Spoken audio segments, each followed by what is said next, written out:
नमस्कार, मैं राम प्रताप।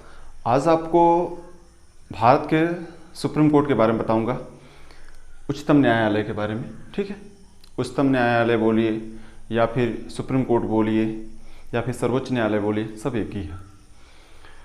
तो ये जो है, इससे संबंधित जितने भी महत्वपूर्ण क्वेश्चन हैं, प्रश्न जो बनते हैं, वो सारी चीज़ें हमने यहाँ पास बहुत हद तक लिख रखा है और कुछ बताएंगे। आपको पता है कि किसी भी देश को अगर सही तरीके से चलाना है तो उसमें विधायिका, कार्यपालिका और न्यायपालिका होना जरूरी है।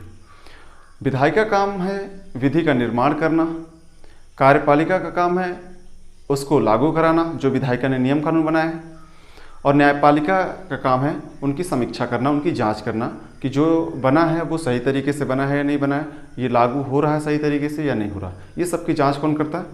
कोर्ट, न्यायालय। तो यही चीज़ें हैं हम जो आज पढ़ेंगे, सुप्रीम कोर्ट या फिर उच्चतम न्यायालय। ठीक है, ये आप देख रहे हैं यहाँ पास गठन, नियुक्ति, योग्यताएं, पद से हटाया जाना, शपथ, त्यागपत्र, नियुक्ति, वेतन, अवकाश, ये सारी बातें यहाँ लिख रखा हूँ, कुछ बातें यहाँ हैं। तो आइए एक एक बातों पे चर्चा करते हैं। ये जो दिख रहा गठन, तो उच्चतम न्यायालय के गठन, उनके न्यायाधीशों की नियुक्ति, योग्यताएं, पद से हटाया जाना, शपथ, ये सब बातें जो हैं अनुच्छेद 124 में ही लिखी है। ठीक है, तो जो देखेंगे कि उच्चतम न्यायालय का जो गठन है वो आप देखेंगे कि अनुच्छेद 124 के 1 में लिखा है।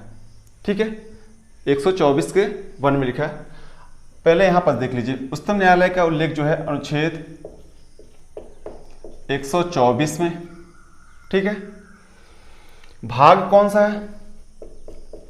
भाग 5 में इसका उल्लेख है, और अध्याय 4, अध्याय 4। ठीक है, अध्याय 4 में भी बहुत लोगों को पता नहीं होगा अध्याय, लेकिन अध्याय भी दिया गया है। संविधान में 23 अध्याय हैं, 22 भाग हैं और 395 अनुच्छेद हैं और 12 अनुसूचियां हैं। ठीक है, तो ये रहा ये अध्याय 4। अब हम पढ़ेंगे अनुच्छेद 124 का 1 में गठन। ठीक है, गठन, तो यहां जो है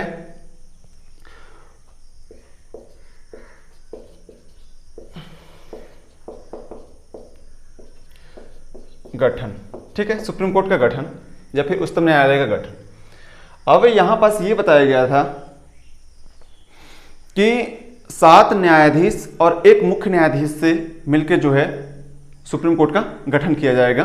तो यहां पास जो था पहले 7 अन्य और 1 मुख्य, मतलब मेन जो है आप देखेंगे तो मूल संविधान में सुप्रीम कोर्ट में 8 न्यायाधीशों का ही उल्लेख था, 7 अन्य न्यायाधीश और 1 मुख्य न्यायाधीश। लेकिन वर्तमान में देखेंगे 2019 में जो है इसे बढ़ा के कितना कर दिया गया? 33 प्लस 1, मतलब 1 मुख्य न्यायाधीश होंगे और जो है 33 अन्य न्यायाधीश होंगे। ठीक है, तो वर्तमान में पूछे कि सुप्रीम कोर्ट में न्यायाधीशों की संख्या कितनी है, तो आपको 34 मारना है। क्यों? क्योंकि 1 मुख्य न्यायाधीश हो गए और 1 अन्य न्यायाधीश हो गए। ठीक है, जो पहले सुप्रीम कोर्ट के मुख्य न्यायाधीश बनाए गए थे वो हीरालाल जेकानिया, और वर्तमान में जो है वो है एस.ए. बोबड़े। जो सुप्रीम कोर्ट के मुख्य न्यायाधीश जो हैं वो एस.ए. बोबड़े, शरद अरविंद बोबड़े उनका नाम है पूरा। तो ये रहा इससे। अब इनकी नियुक्ति, तो इनकी नियुक्ति जो है वो कैसे की जाती है? तो नियुक्ति जो है ये जो है राष्ट्रपति जी के द्वारा की जाती है। किसके द्वारा? राष्ट्रपति के द्वारा और कॉलेजियम पद्धति द्वारा। ठीक है,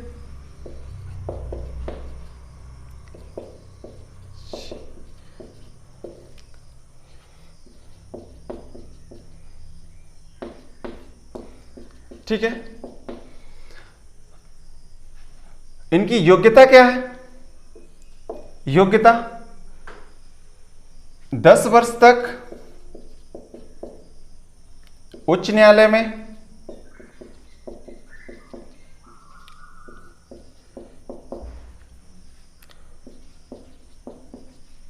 वकालत किए हों या 5 वर्ष तक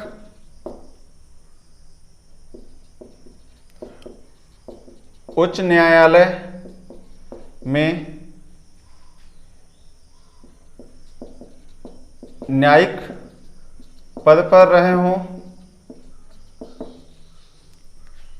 या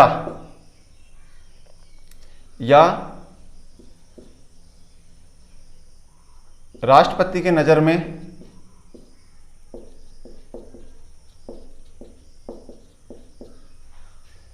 कानून के जानकार हों।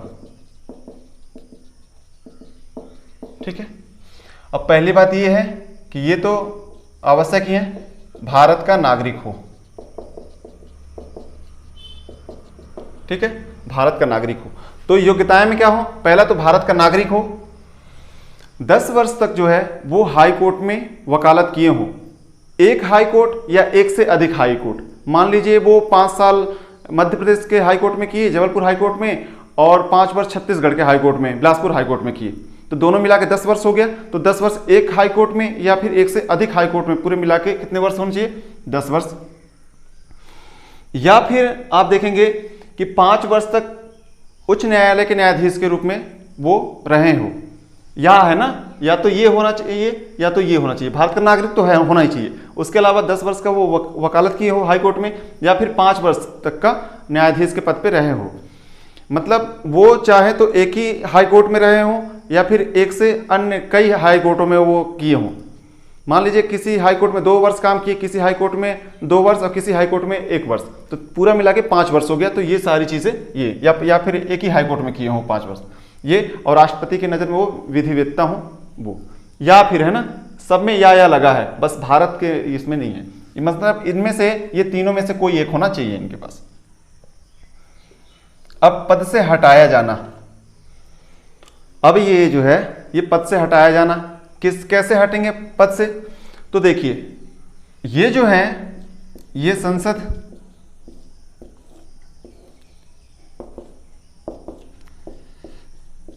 राष्ट्रपति,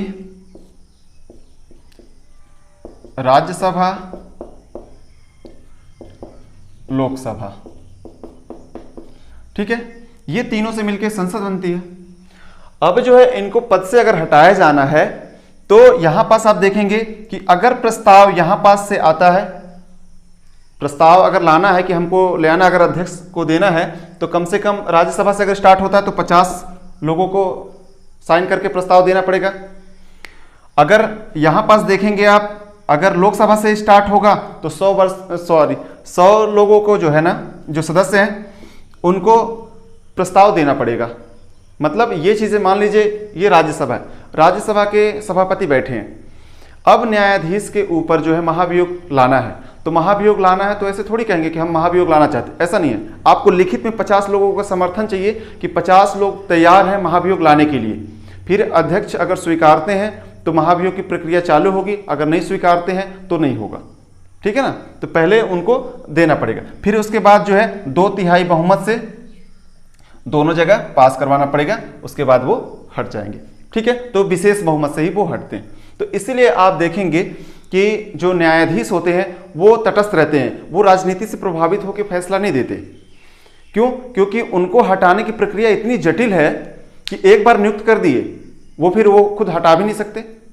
ठीक है ना, क्योंकि साबित कदाचार या असमर्थता के आधार पे, हटने का आधार क्या है? साबित कदाचार या असमर्थता। साबित कदाचार का मतलब उन्होंने कोई गलत आचरण किया हो, और आप देखेंगे कि साबित कदाचार या असमर्थता, असमर्थता का मतलब मान लीजिए वो असमर्थ है, जैसे मान लीजिए उनको कोई दिक्कत हो, कोई बहुत बड़ी बीमारी होगी, वो आने में असफल है, वो आ नहीं सकते। ठीक है, या फिर कुछ भी हो गया तो क्या होगा? वो असमर्थ है। तो साबित कदाचार मतलब गलत आचरण किया हो उन्होंने, या फिर असमर्थता, उसके आधार पे 2 आधार बताए गए हैं इसमें, ये ध्यान रख लेना, 2 आधार के बाद इनको हटा दिया जाएगा। ठीक है, तो ये जो देखेंगे आप कि ये अनुच्छेद, ये बातें अनुच्छेद 124 के 2 में लिखी हैं, नियुक्ति की योग्यता कितने में लिखी है? 124 के 3 में, और ये लिखे हैं 124 के 3 हो गया, 124 का 4, ये बातें लिखी हैं। लेकिन ये शपथ जो देखेंगे ना आप, तो शपथ जो है 124 के 6 में है। अगर आर्टिकल पूछता भी है डीप में वो, हालांकि 124 ही पूछता ज्यादा, लेकिन अगर इसमें पूछा, ऑप्शन दिया, ठीक है, कि सुप्रीम कोर्ट को पद से हटाए जाने की बातें किस अनुच्छेद में लिखी हैं, तो ऑप्शन आया, मान लीजिए पहला ऑप्शन 124 का 1, 124 का 2, 124 का 3, 124 का 4, तो आप टिक क्या करेंगे? 124 का 4, ठीक है ना। अब इसके बाद ये शपथ, तो शपथ कौन दिलाता है? शपथ राष्ट्रपति दिलाते हैं, शपथ राष्ट्रपति दिलाते हैं। ये त्याग पत्र किसको देते हैं? राष्ट्रपति को ही देंगे त्याग पत्र। नियुक्ति कौन करता है? ये त्याग पत्र, ये जो देखेंगे, ये सॉरी नियुक्ति दो जगह हो गई है, ठीक है, लेकिन नियुक्ति जो है यहां पास भी है, नियुक्ति यहां भी हो गई। तो यहां पास तो मैं बता दिया हूं, नियुक्ति जो है राष्ट्रपति ही करेंगे, लेकिन कॉलेजियम पद्धति से उनको चुना जाएगा कि हाँ इन ये योग्य पाए गए हैं, ठीक है ना, ये ध्यान रख लेना, ये बातें यहां भी लिख गई हैं। वेतन कितना होगा? तो वेतन कौन तय करता है? वेतन संसद तय करती है, संसद ये, ठीक है, यहां पास करेंगे, राष्ट्रपति सिग्नेचर कर देंगे, हो गया। तो वेतन कितना है वर्तमान में?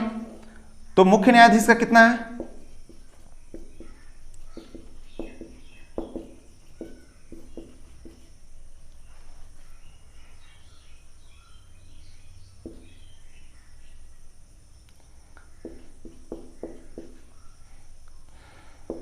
इनका है 2,80,000 और अन्य न्यायाधीश का कितना है? न्यायाधीश का कितना है? 2,50,000, ठीक है। ये सुप्रीम कोर्ट के न्यायाधीश के वर्तमान में देखा जाए, जब से 7वां वेतन आयोग लगा है तब से ये चीजें हो गई हैं, इससे पहले कम रहा है इनका। और ये जो है अवकाश ग्रहण कब करेंगे? तो ये जो है 65 वर्ष की उम्र तक, 65 वर्ष पूर्ण होने पर, ठीक है। तो ये रहा यहां से जितनी बातें यहां पास जानना जरूरी था। तो गठन, वही सुप्रीम कोर्ट का गठन 7 अन्य न्यायाधीश और 1 मुख्य न्यायाधीश से मिलकर गठन हुआ था। नियुक्ति कॉलेजियम पद्धति के द्वारा, मैं जो यहां पास लिख दिया वो यहां है, ठीक है, पद्धति के द्वारा किया जाता है। योग्यताएं आपको बता दिया कि भारत का नागरिक होना चाहिए, 10 वर्ष का वकालत किया हो वो हाई कोर्ट में, और 5 वर्ष या फिर 5 वर्ष का न्यायाधीश के पद पे रहे हो हाई कोर्ट में, या फिर राष्ट्रपति की नजर में विधि वेत्ता हो। पद से हटाया जाना, ये पद से हटाया जाना आपको बता दिया महाभियोग की, महाभियोग जैसी है ना, महाभियोग वर्ड यूज नहीं किया गया है इनके लिए, ठीक है, उन्हीं के जैसा लेकिन प्रक्रिया है, ठीक है। सिर्फ और सिर्फ महाभियोग जो शब्द है हटाने के लिए वो राष्ट्रपति के लिए प्रयोग किया गया है, ना कि और किसी के लिए। तो राष्ट्रपति जैसी प्रक्रिया है इनके लिए, ठीक है ना, लेकिन महाभियोग जैसी प्रक्रिया, महाभियोग नहीं, उन्हीं के जैसा प्रक्रिया है, ये ध्यान रखना। त्याग पत्र ये बता दिया आपको, नियुक्ति तो ऊपर बता दिया था, वेतन आपको ये बता दिया। अगर क्वेश्चन आए कि उच्चतम न्यायालय के न्यायाधीशों का वेतन कौन तय करता है, तो आपको टिक करना है संसद, ठीक है। वर्तमान में मुख्य न्यायाधीश का वेतन कितना है? 2,80,000। अन्य न्यायाधीशों का वेतन कितना है? तो 2,50,000। ये सुप्रीम कोर्ट के है ना, ये चीजें ध्यान रखिएगा। तो यहां पास जितना जानना था ये चीजें हमने जाना। अब आते हैं इधर साइड में, सर्वोच्च न्यायालय का क्षेत्राधिकार, ठीक है, सर्वोच्च न्यायालय का क्षेत्राधिकार या फिर उच्चतम न्यायालय का क्षेत्राधिकार, दोनों एक ही है। अब देखते हैं प्रारंभिक क्षेत्राधिकार इसका,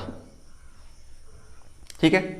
प्रारंभिक क्षेत्राधिकार का मतलब यह है कि कौन कौन से ऐसे मामले हैं जो सीधे सुप्रीम कोर्ट में जाएंगे।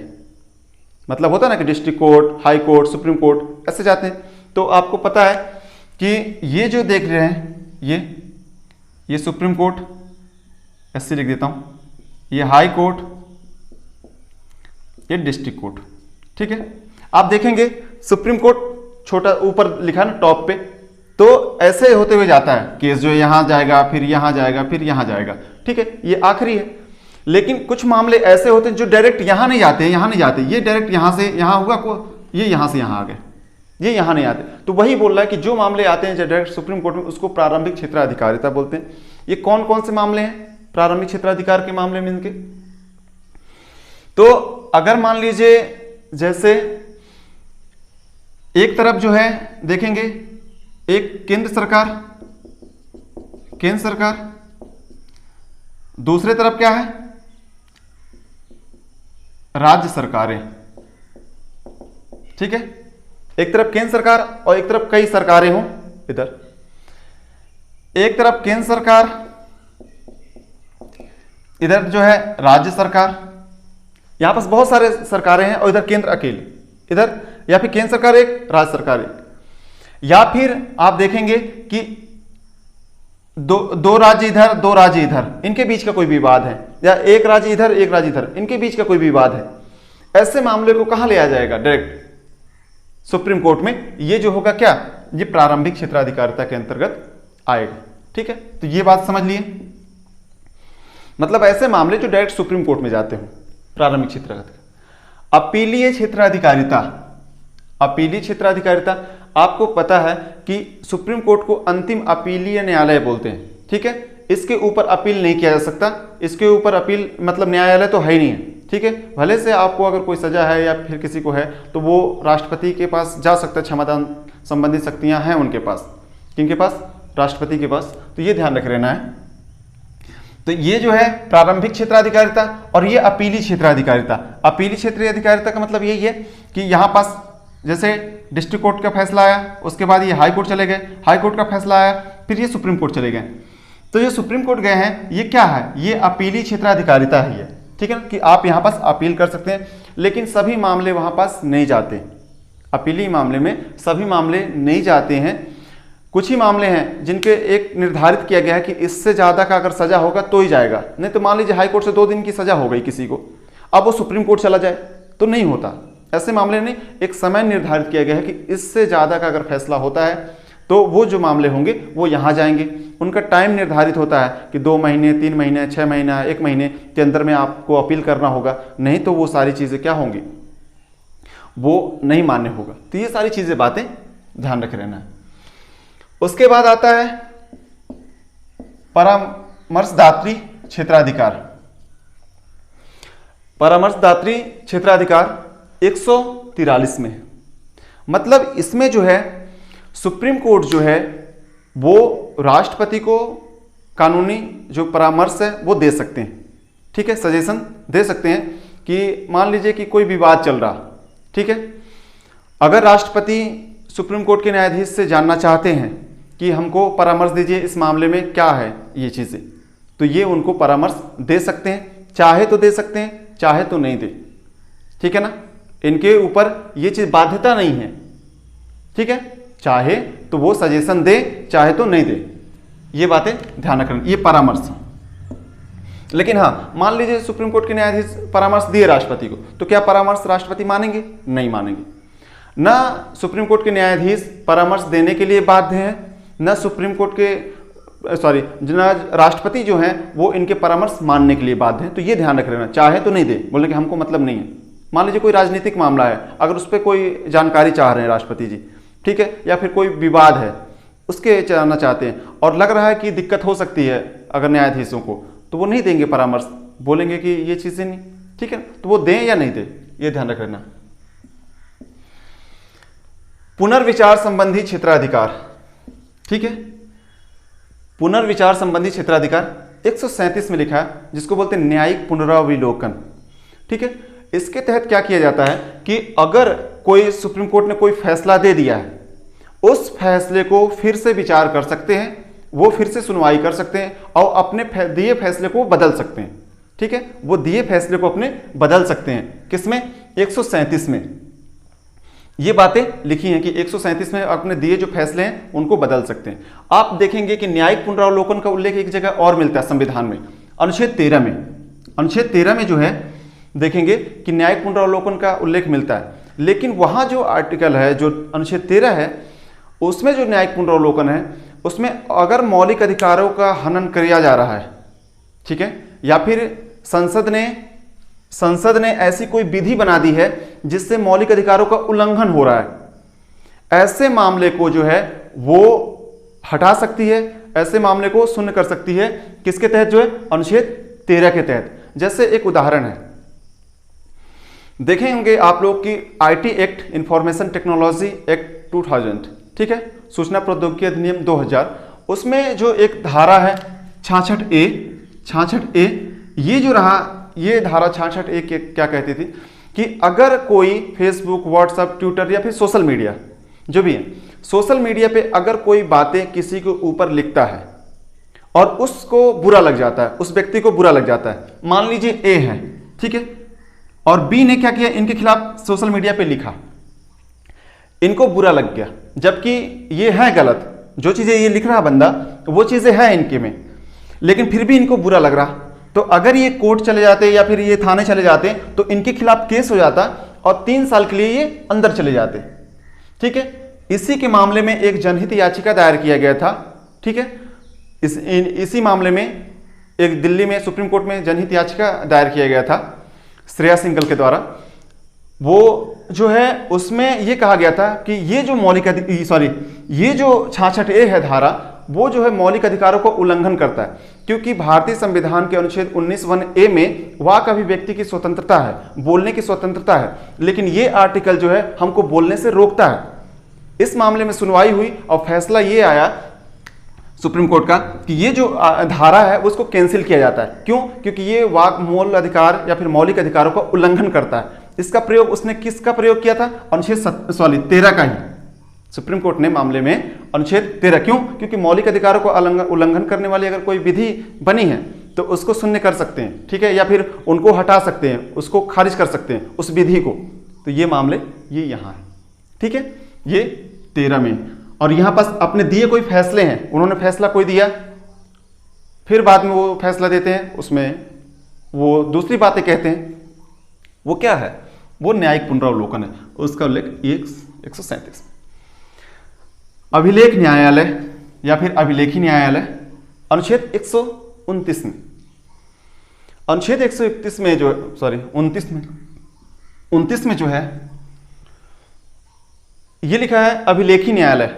अभिलेखी न्यायालय इसका मतलब ये है यहाँ पास कि सुप्रीम कोर्ट जो भी फैसला देगी या फिर उच्चतम न्यायालय, जो भी बोले आप, उच्चतम न्यायालय जो भी फैसला देगी उसको जो है लिपिबद्ध करके रख लिया जाएगा और वो कानून का रूप धारण कर लेगा।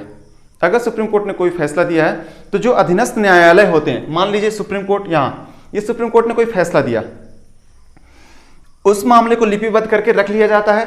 और ये जो नीचे वाले जो हैं, जो हाई कोर्ट, डिस्ट्रिक्ट कोर्ट, ये इनकी बातों को ध्यान रख के ही फैसला देते हैं कि इस मामले में इन्होंने ये फैसला दिया, उसी के दायरे में रह के ये फैसला देते हैं, ठीक है। तो आप देखेंगे कि एक ईयर बुक निकलती है सुप्रीम कोर्ट की। आप देखेंगे कि जो वकील लोग होते हैं उनके घर में एक बुक रहती, बहुत सारी किताबें रहती है, एक ही जैसे दिखेंगी सब चीज़ें, ठीक है। वो क्या है? वो तो वही ईयर बुक है। वो जो है, जो सुप्रीम कोर्ट के जितने भी फैसले होते हैं, हाई कोर्ट के जितने भी फैसले होते हैं, वो उनको लिपिबद्ध करके रख लिया जाता है, उनको लिपिबद्ध करके रख लिया जाता है। आप देखते होंगे, जो आप पिक्चर देखे होंगे, तो कोई फैसले के कल अगर मान लीजिए कुछ कर रहे हैं या फिर बहस करना है जज के सामने, तो रात भर पढ़ते रहते हैं वो पलटा के वो ये चीज़ें कि इस केस में ये हुआ, इस केस में ये हुआ। वो क्या होता है? वही तो है कि जो सुप्रीम कोर्ट ने फैसले दिए उसको लिपिबद्ध करके रख लिए जाते हैं, और जो अन्य फैसले होंगे उसी के आधार पर होंगे, उसी के दायरे में रह के होंगे, ठीक है। तो ये क्या है? ये अभिलेखी न्यायालय, मतलब जो सुप्रीम कोर्ट ने जो फैसले दिए उसको लिपिबद्ध करके रख लेंगे और उसी के आधार पर फिर फैसले होंगे, क्योंकि सुप्रीम कोर्ट का दिया फैसला जो है वो कानून का रूप धारण कर लेता है अगर सुप्रीम कोर्ट ने कोई फैसला दिया है तो, ठीक है। उसके बाद मौलिक अधिकारों का संरक्षक, ठीक है। सुप्रीम कोर्ट जो है वो मौलिक अधिकारों का संरक्षक भी कहलाता है, ठीक है, और है भी, क्योंकि मौलिक अधिकारों का अगर कोई उल्लंघन कर रहा है तो आप डायरेक्ट सुप्रीम कोर्ट जा सकते हैं। और सुप्रीम कोर्ट जाने के बाद देखेंगे आप अनुच्छेद 32 के तहत जो है वो 5 प्रकार की रिट जारी करते हैं, ठीक है, 5 प्रकार की रिट जारी करते हैं। उनमें जो आप देखेंगे कि बंदी प्रत्यक्षीकरण, परमादेश, प्रतिषेध, उत्प्रेषण, ठीक है, ये 4 हुए, एक और भी है, तो आप देख सकते हैं। तो ये 5 जो है यहाँ के तहत जो है अनुच्छेद 32 के तहत जो है वो 5 प्रकार की रिट जारी करते हैं। कौन? उच्चतम न्यायालय। तो ये जो है मौलिक अधिकारों के संरक्षक भी कहलाते हैं, ठीक है। तो ये सारी बातें रही हैं, जितना मेन जो बातें जानना था वो चीज़ें। आप देखेंगे कि अंग्रेजों के शासनकाल में भी सुप्रीम कोर्ट रहा है, क्योंकि 1773 के रेगुलेटिंग एक्ट देखेंगे आप, उसके बाद 1774 में आप देखेंगे कि कलकत्ता में जो है बंगाल में, पश्चिम बंगाल में एक सुप्रीम कोर्ट की स्थापना की गई थी। ठीक है, सुप्रीम कोर्ट की स्थापना की गई थी और उस सुप्रीम कोर्ट का दायरा कहाँ था, वहीं कलकत्ता, बंगाल का ही क्षेत्र, उनके कलकत्ता का ही क्षेत्र जो है उनके दायरे में आता था। और जो है उसके क्षेत्र से अगर बाहर की सुनवाई करनी थी, अगर मान लीजिए किसी को बाहर के फैसले, और मतलब क्योंकि उनका क्षेत्राधिकार तो वहीं तक था, बाहर के मामले नहीं सुन सकते थे, तो बाहर के मामला अगर कोई आता है तो जो दो पक्ष हैं, दोनों पक्ष जो है अगर उनके फैसले मानने के लिए तैयार हैं तो ही वो जाके वो सुनवाई करती थी, नहीं तो नहीं करती थी। तो ये ध्यान रख लेना कि वहाँ भी उल्लेख रहा है सुप्रीम कोर्ट का। और आपको पता होगा कि हमने जो सुप्रीम कोर्ट ये जो लिया है वो भारत शासन अधिनियम 1935, भारत शासन अधिनियम 1935 में जो उल्लेखित था वहीं से उठाया है। क्यों? क्योंकि आपको पता है कि 200 से ज़्यादा अनुच्छेद जो है हमने भारत शासन अधिनियम 1935 के द्वारा ही ग्रहण किया है, वहीं से उठा के रख लिया है हूबहू। ठीक है, तो बहुत सारी बातें, क्यों? क्योंकि 1935 का जो अधिनियम था उसमें बहुत सारी अच्छी बातें लिखी थी। ठीक है, जो आज भी लागू हैं, आप देख रहे हैं बहुत सारी चीज़ें हैं, तो हमने वहीं से उठा के रखा है। तो ये बातें रही हैं जो मेन इंपॉर्टेंट है यहाँ से। तो समझ में आ गया होगा शायद आप लोगों को। तो इस वीडियो में सिर्फ इतना ही, धन्यवाद। और जो नए हैं वो इस चैनल को सब्सक्राइब कर लें, बेल आइकन है उसे प्रेस कर दीजिएगा। इस वीडियो में सिर्फ इतना ही, धन्यवाद।